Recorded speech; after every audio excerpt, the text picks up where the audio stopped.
Hello, thank you for joining us today. I am Yasser Al-Khatib, past master of Fritz Lodge number 308, Conshohocken, Pennsylvania, under the Grand Lodge of Pennsylvania. Today, my topic is Freemasonry, a school of leadership. Now, I will not spend too much time on details that you can easily find through the internet or through your own personal research, but I will hope to add to that knowledge with some ideas about how Freemasonry promotes leadership within its members. To begin with some introduction, one of my favorite definitions of Freemasonry is the following: a peculiar system of morality, veiled in allegory and illustrated by symbols. So powerful this definition of Freemasonry that it encompasses the morality that we have and how we convey it to our members. But to be more concrete in defining Freemasonry, and since we live in this finite world, it is important, I believe, to explain Freemasonry within that context of the world we live in. Therefore, I chose to define it through these three elements: time, space, and matter. It is easy to look through any history book to find out that organized Freemasonry, allegedly, or most likely to some, started around 1717, when 4 lodges in England came together and formed the first Grand Lodge, known to us as Masons. But that should immediately trigger us to believe that prior to this formation, there has been a practice of Freemasonry for quite some time. Some say that it dates back to the 14th century, when we look at some manuscripts that have had some elements talking about the lessons of Freemasonry, and some dated back to the 8th or 9th century to certain gatherings of individuals coming together and establishing a code of conduct or some practices that can be tied into Freemasonry. Others have went way far beyond that to time immemorial, when driving elements from civilizations such as the Greek, Egyptian, Sumerian, and even Far East civilizations. As far as space is involved, it is important to recognize that Freemasonry is spread throughout the globe. You find Freemasonry in many countries, even with the changes of borders across the ages. Freemasonry has been consistent in some countries, have vanished from others, and have restarted or relaunched in some. So Freemasonry, in one form or another, has existed from a long period of time and across the globe that we know today. And as far as matter, that substance, the ingredient that makes Freemasonry, it has to be its members. And to be more or delve deeper into that definition or that aspect, it would be the actions of those members that have presided over the time and occupied the space for us to understand what Freemasonry today has become. So it's about, for many of us, has been about the great work, the Magnum Opus.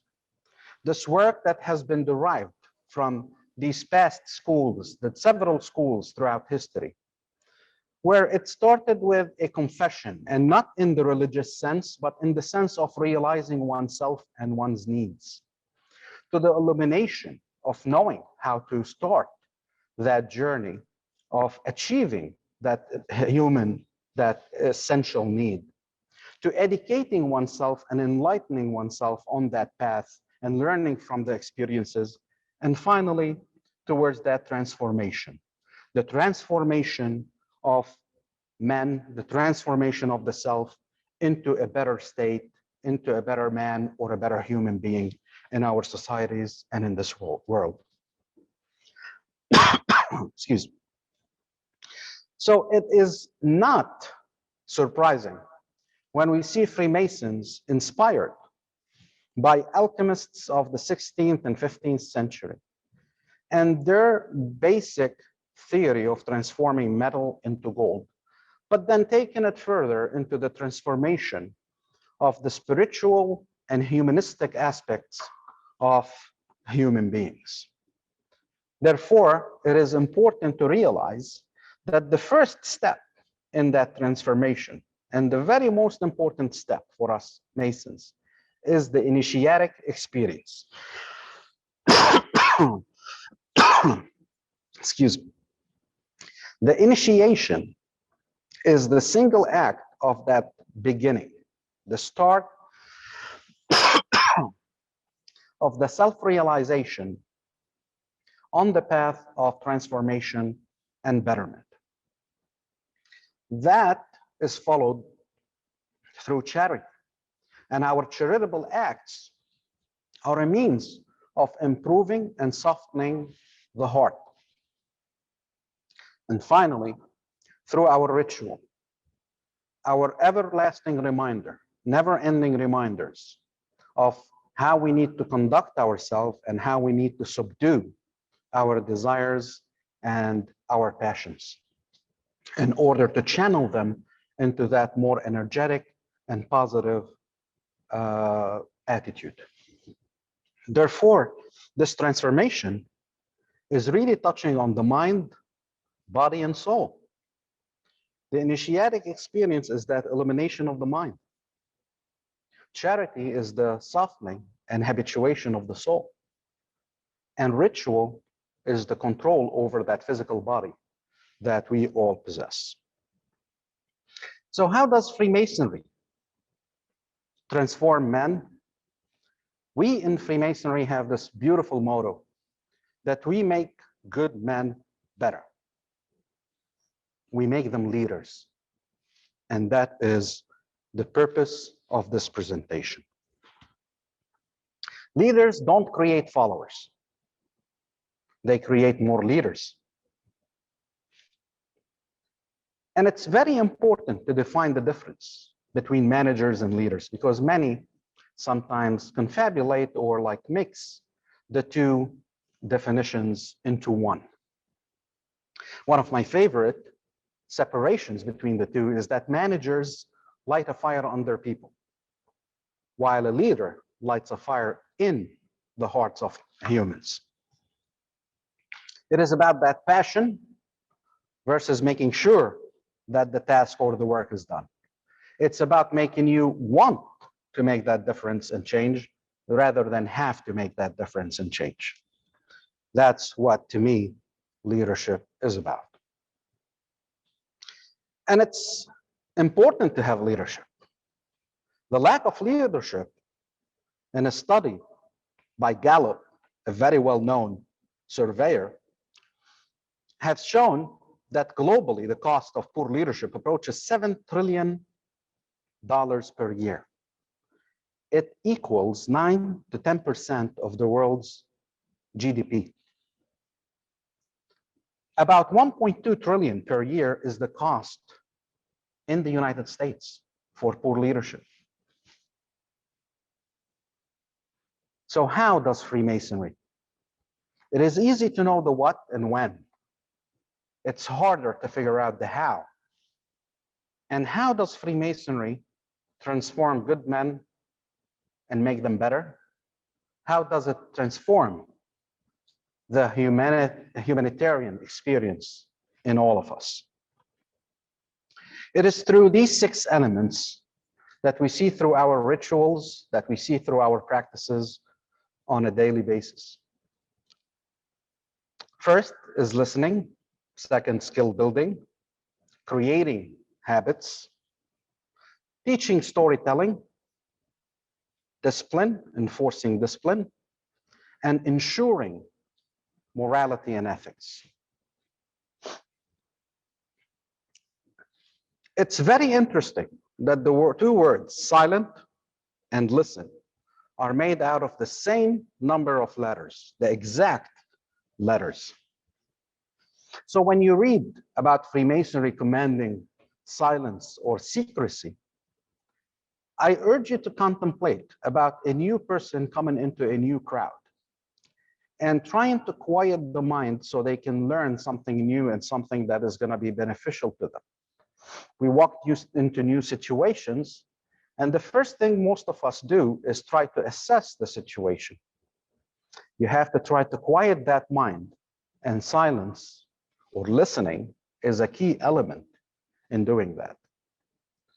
Through our rituals in Freemasonry, we do enforce the importance of this concept, the quieting of the mind and focusing on the task that lays before us as a quality of leaders in order to assess better and have a clear evaluation of the situations we're in.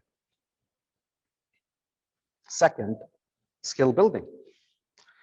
In Freemasonry, you will read about tools, working tools, and different implements that Masons adorn themselves with, or you might have seen pictures of lodges with some of these tools.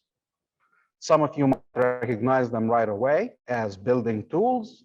Some of you might recognize them as something else, as an implement of another profession other than building. But it's truly through understanding the tools that we have and engaging the members in using these implements or these lessons in our daily lives that Freemasons or Freemasonry encourages skill building. It is through the rotation of members across positions, different positions with different tasks within a lodge or a temple, whereby Masons learn different skills. And we admonish it on them to make sure that they implement these tasks or these skills, not only within the lodge, but in their personal lives and outside of the lodge too. Some thinkers hold that it is by nature that people become good. Others that it is by habit. And others that it is by instruction or education, which Freemasonry does all. We are what we repeatedly do. Excellence, then, is not an act, but a habit. So we recognize here, through Aristotle, his 10th book of the Nicomachean Ethics, that habit is very important in order to improve yourself and to become good. Habit is the third element I'm talking about today as an element of leadership and how Freemasonry enforces such.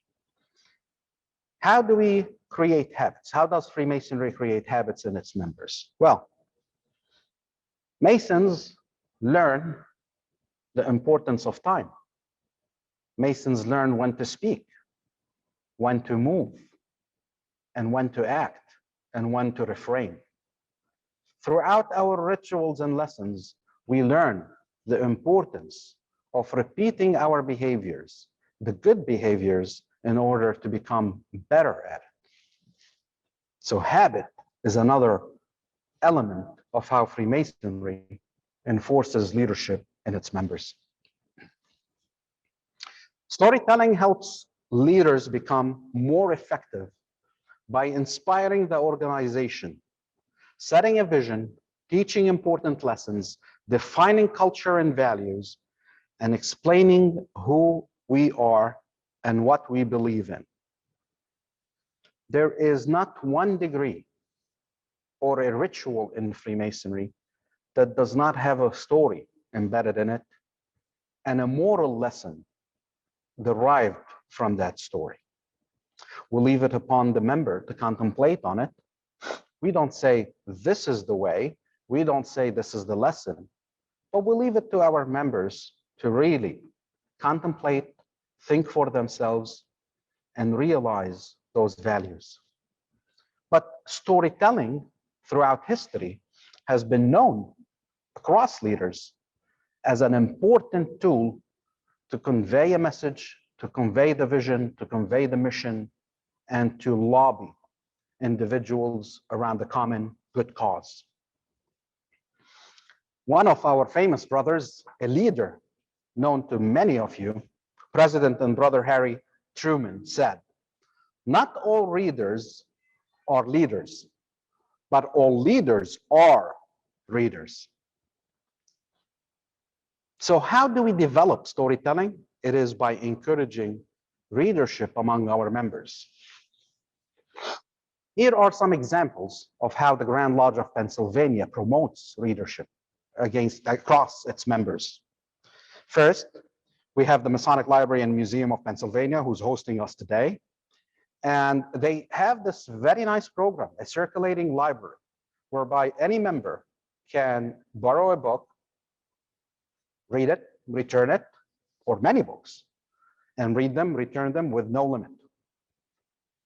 It makes it available for each member across our jurisdiction in Pennsylvania to be able to read without a cost incurred in the process.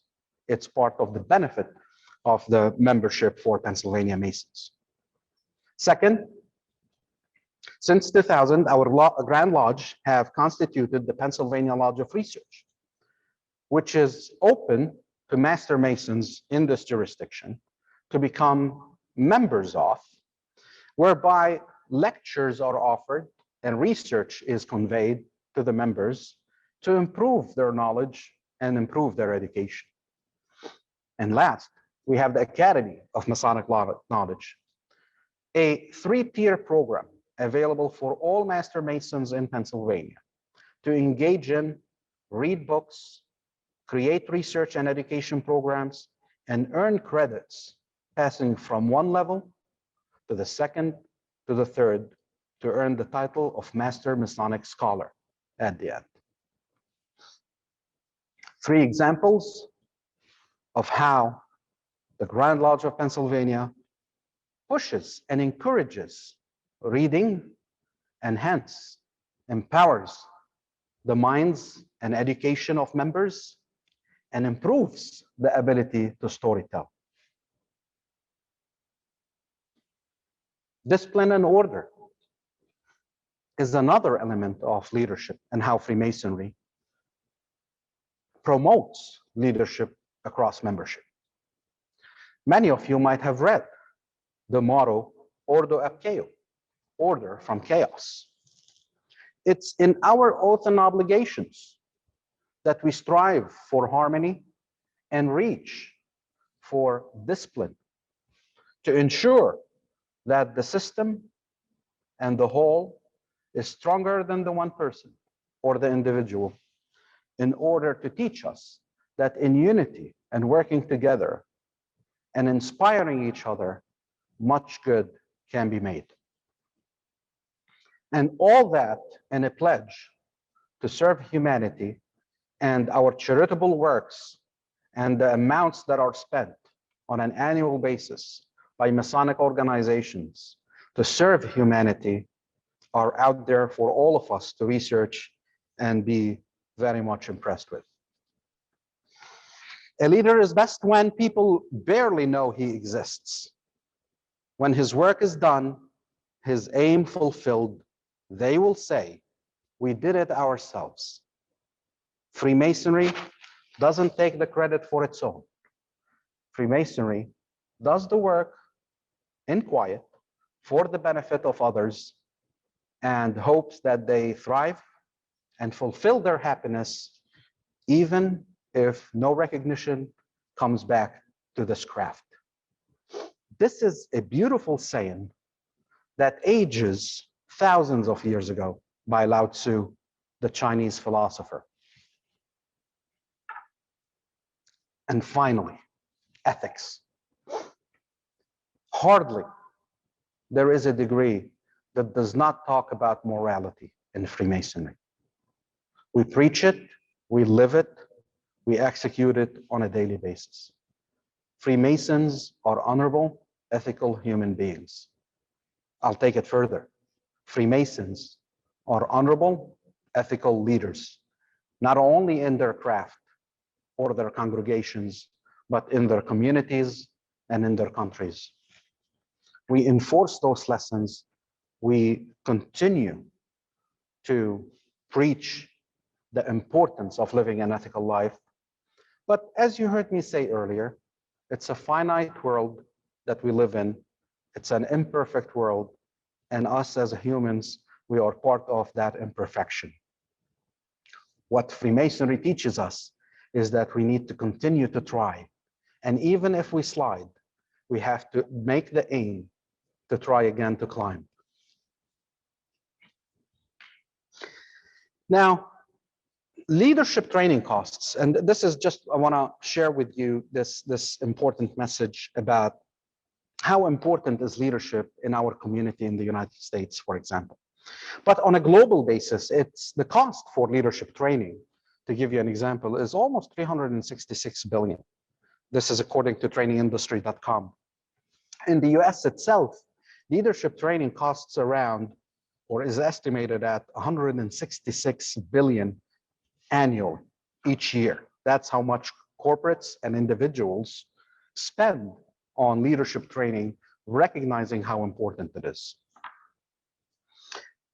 It shows you that around 69% spend anywhere between $1,000 to $4,000 a year on seeking training on leadership and to receive these necessary skills that we just outlined in this presentation earlier.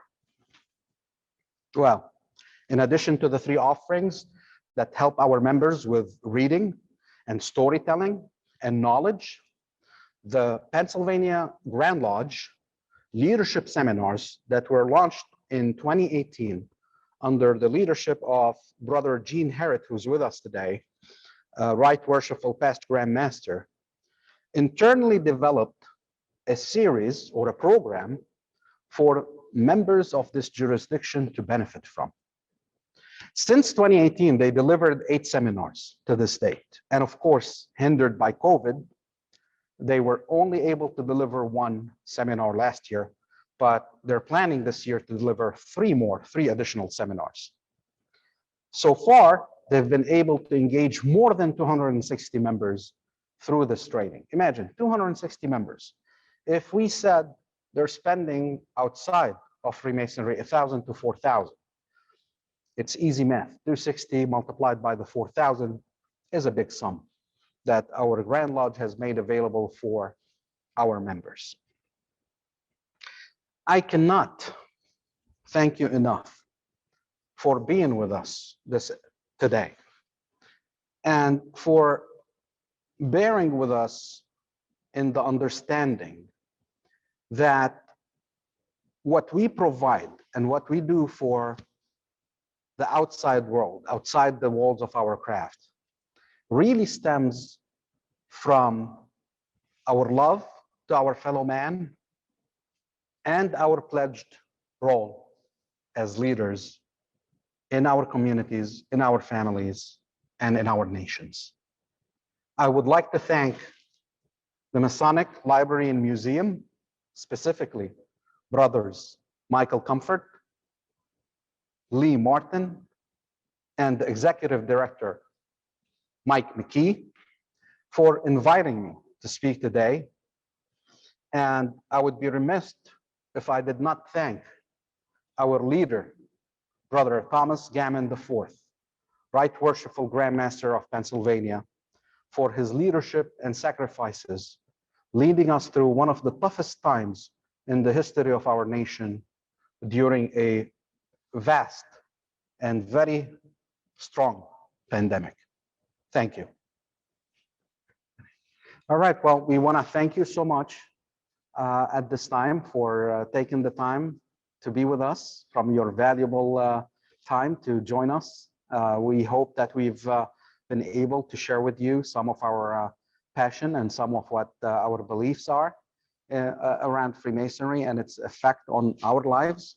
Should you ever have any questions, please feel free to reach out to the Grand Lodge of Pennsylvania, to myself, to the brothers and in the Masonic Library and Museum, and we will be more than happy to help you. Thank you so much and have a great rest of the day.